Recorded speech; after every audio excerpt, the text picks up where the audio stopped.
নমস্কার, দেখছেন তারা নিউজ, সঙ্গে রয়েছি আমি দেবলীনা। নজর রাখবো আজকের গুরুত্বপূর্ণ খবরগুলোর দিকে। সোমবার বাঁকুড়ার রায়পুরে লোকসভা নির্বাচনে তৃণমূল প্রার্থী অরূপ চক্রবর্তীর সমর্থনে ছিল মমতা বন্দ্যোপাধ্যায়ের সভা। তিনি বলেন, আগে জঙ্গলমহলে শান্তি ছিল না, তৃণমূল আমলে জঙ্গলমহলে শান্তি ফিরেছে।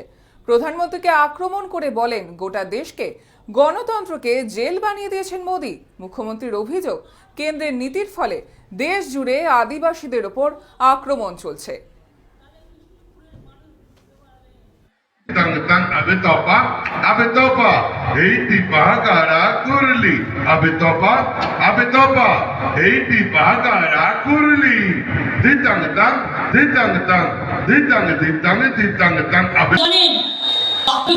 পেয়েছিল কত লোকসভায় বিজেপি দল কিছু করেছে?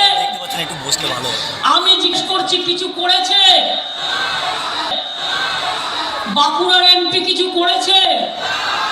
বিষ্ণুপুরের এমপি কিছু করেছে? কবার রায়পুরে এসেছেন, কবার তালডাংরায় গেছেন? ইলেকশনের পরে এখানে তো আমাদের সরকার থাকবে, আর আপনি সবাইকে জেলে পাঠাবেন কোথা থেকে?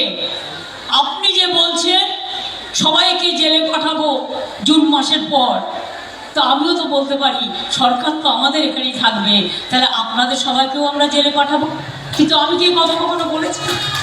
আমি এ কথা বলতে চাইনি, তার কারণ আমি এটা বিশ্বাস করি না। আমি অনেক খুন দেখেছি, আমি অনেক বন্দুকের সাথে লড়াই করেছি, আমি অনেক অত্যাচারের সাথে লড়াই করেছি, আমি অনেক স্বৈরাচারের সাথে লড়াই করেছি। আমি এসবে ভয় পাই না।